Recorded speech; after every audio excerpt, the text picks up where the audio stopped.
O que eu ganhava, eu comprava em bebida e usava droga e festa. Sabia como ganhar.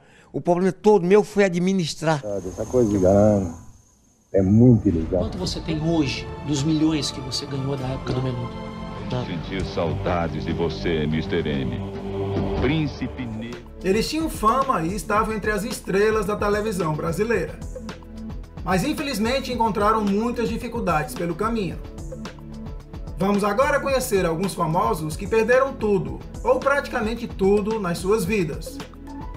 Fique até o final porque o que aconteceu com eles serve de lição para todos nós. Ele foi o maior locutor de rodeios do Brasil. Eu sou Asa Branca, nasci no pé de uma serra com meus pais e meus irmãos. No auge da fama, nos anos 90, ele chegou a faturar cerca de 300 mil reais por mês, um valor que hoje seria equivalente a mais de 1 milhão.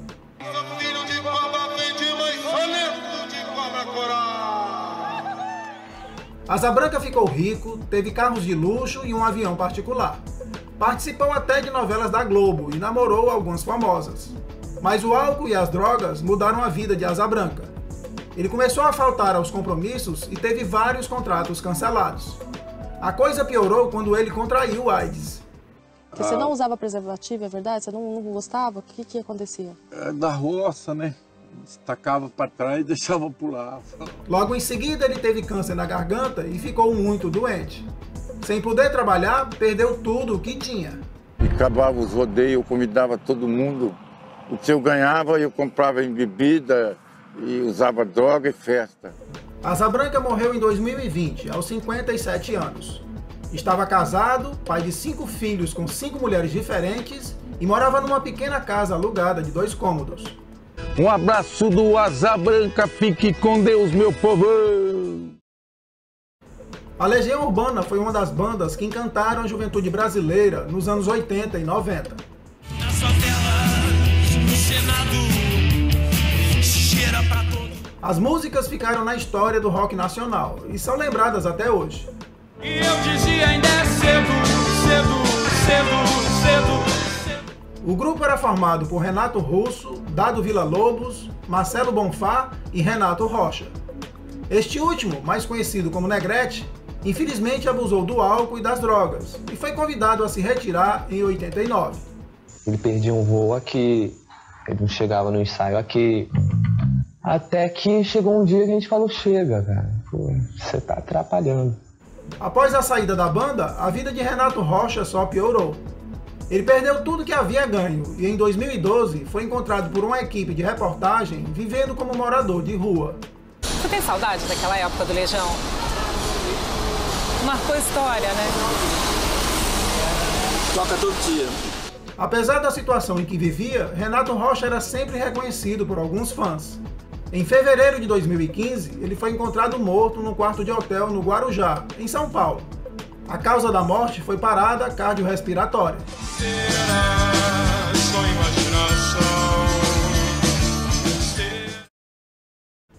Como todos sabem, jogar na seleção brasileira de futebol nunca foi fácil. E um desses jogadores chegou lá e não soube aproveitar.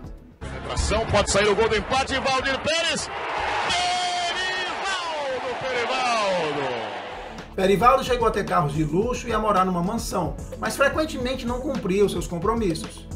Assim foi abandonado pelos clubes e depois de gastar demais em farras, perdeu tudo o que tinha. Pouco depois ele virou morador de rua e passou a catar comida no lixo. Pouca gente poderia imaginar que este homem já vestiu a camisa amarela da seleção brasileira. Perivaldo morreu em julho de 2017, aos 64 anos, vítima de pneumonia. Eu soube sempre ganhar dinheiro, sabia como ganhar. O problema todo meu foi administrar. Josi Campos começou a sua carreira de modelo em 82, durante o programa TV Mulher, num quadro apresentado por Clodovil. Em 87, tornou-se garota de Ipanema e depois participou de vários outros concursos. Josi Campos. Parabéns, Josi. Eu gostaria que todas vencessem, mas tem que sair uma, né? Eu tô torcendo por mim. Nessa época, ela vivia o mundo da fama e do glamour. tem umas mulheres bem bonitas aqui no baile hoje à noite, mas você é a mais bonita, hein? Ah, poxa, muito obrigada pelas... Ah, olha só, eu acho que mais bonito é ele, né? Um gato. Mas logo depois, Josie Campos teve depressão e emagreceu muito. Ela chegou a ser vista vagando nas ruas do Rio de Janeiro, sem lembrar do próprio nome e catando restos de comida no lixo. Josie foi salva por uma amiga que a levou para se tratar. E aí se descobriu que ela sofria de esquizofrenia, uma doença que tinha provocado a morte da sua mãe. Tudo bom, Josie? Como é que tu estás? Tô bem. Tá bem? Eu sou bem, aham. É? É. Uma vida como a de Josie Campos não poderia passar despercebida. A maior prova é que a sua trajetória foi transformada em livro. O título reflete bem o que ela passou. Josie Campos, da fama à fome. Hoje ela está com 58 anos. E uma vez, exatamente. É que a minha memória é meio... De fazer um desfile pro Chanel, uma coisa assim. Francisco de Franco era um dos galãs da televisão brasileira na década de 70. A sua estreia foi em 71, na novela Bandeira 2 na TV Globo. Mas a sua consagração veio no ano seguinte, ao ser o protagonista de Jerônimo, o herói do sertão, na TV Tupi. O personagem fez tanto sucesso que marcou para sempre a carreira do ator. Não tem ninguém aqui, viu, Jerônimo? Mas vocês dúvidas aqui que era esconderijo dos bandidos. Francisco de Franco também se destacou em mais de 150 comerciais de televisão, tanto no Brasil como no exterior. Mas toda essa trajetória de sucesso foi interrompida de forma inexplicável, ainda na década de 90. O ator passou seus últimos anos trabalhando como motorista de ônibus em São Bernardo do Campo, São Paulo. Francisco de Franco morreu em 2001, aos 62 anos, vítima de câncer no pulmão. Esse negócio de galã é muito ilusório, sabe? Essa coisa de galã é muita ilusão. Só agora que eu vim perceber que eu passei a vida inteira como um operário de uma fábrica de ilusão, e que era pior, vivendo da própria. Henriette Morinot nasceu na França, mas se consagrou no Brasil. Ela veio para cá aos 23 anos, depois que o marido foi aconselhado a morar num país tropical, por causa dos seus problemas de saúde.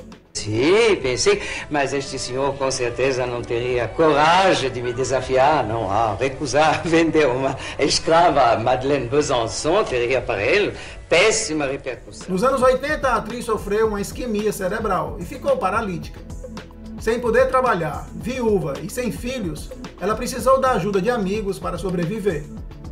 Henriette Morinot morreu em 1990, aos 82 anos, vítima de parada cardíaca. Eu vou sempre muito bem, nunca ter um dor de dente. Para negri, licorzinho. Sérgio Augusto Bustamante foi um dos maiores símbolos do rock no Brasil. Ele ficou conhecido como Serguei ainda na infância, por causa de um amigo russo que não conseguia pronunciar o seu nome. Era um bom menino que um dia sonhou em ver seu pai dançando rock and roll. Os críticos dizem que ele se tornou uma lenda mesmo sem ter tido um único sucesso comercial. Já nasci assim, mas eu comecei a fazer shows e coisas assim em 1963, a cantar em bares, etc.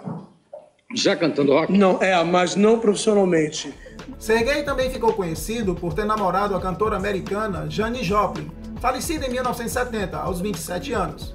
Esse fato, no entanto, até hoje é questionado porque o cantor costumava inventar muita coisa sobre si mesmo. Eu não posso ir, porque não dá para chegar. A vida de Serguei ficou difícil com o passar dos anos, porque ele foi um péssimo administrador de tudo que havia ganho. Já idoso, Serguei começou a ficar doente e, sem poder trabalhar, ficou dependendo da ajuda de amigos. Serguei morreu em 89, aos 85 anos, vítima de problemas cardíacos. When I was younger, so much younger than today. E não dá para esquecer do inimigo número 1 de todos os mágicos. Seja bem-vindo, mágico mascarado.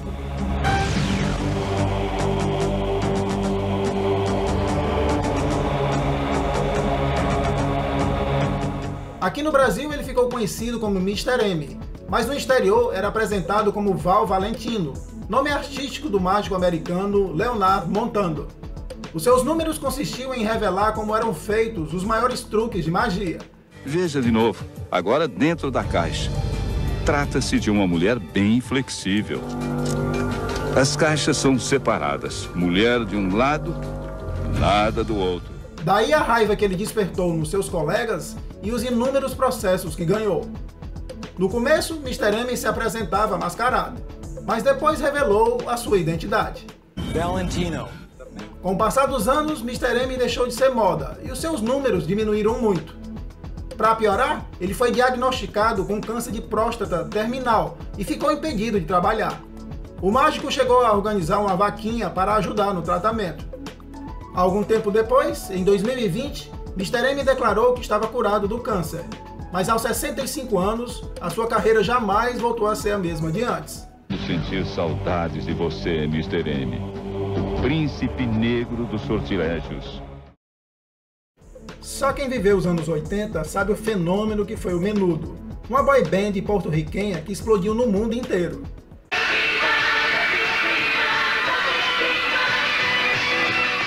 O grupo era formado por 5 rapazes muito bonitos, entre os quais Roy.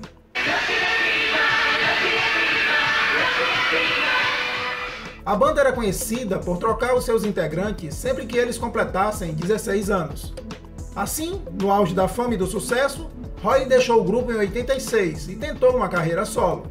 Quantas brasileiras você namorou? Brasileiras? Umas 1000. A tentativa, no entanto, não deu certo. E sem ter outra profissão, ele começou a enfrentar problemas financeiros. Quanto você tem hoje dos milhões que você ganhou da época do Menudo? Nada.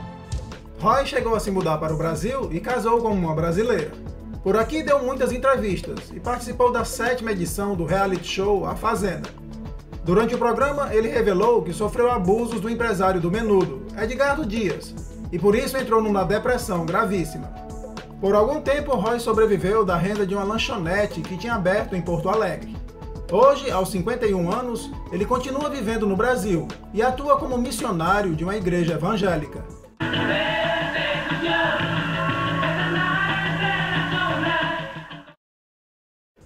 Assis Paim Cunha foi um dos maiores empresários do Brasil na década de 70 e começo dos anos 80. Ele foi o fundador das lojas Brastel, que vendiam móveis e eletrodomésticos. Gente, a Brastel montou um esquema para venda de móveis, tem o menor preço do Rio, crédito imediato e entrega mais rápida. O empresário foi o pivô de um dos maiores escândalos financeiros do Brasil. Ele foi acusado de usar a corretora do seu grupo para obter empréstimos do governo e usar o dinheiro de maneira fraudulenta. O caso ficou conhecido como o escândalo Coroa Brastel e ficou tão popular que foi citado até na música Alvorada Voraz, da banda RPM.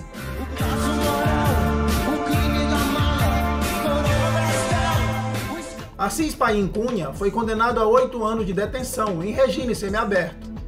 Todo o seu patrimônio foi liquidado e ele passou a morar numa kitnet na periferia do Rio de Janeiro. O empresário morreu em 2008, vítima de infarto e sempre jurando inocência. Mas dê as consequências que der, eu não vou arredar um pé da minha posição.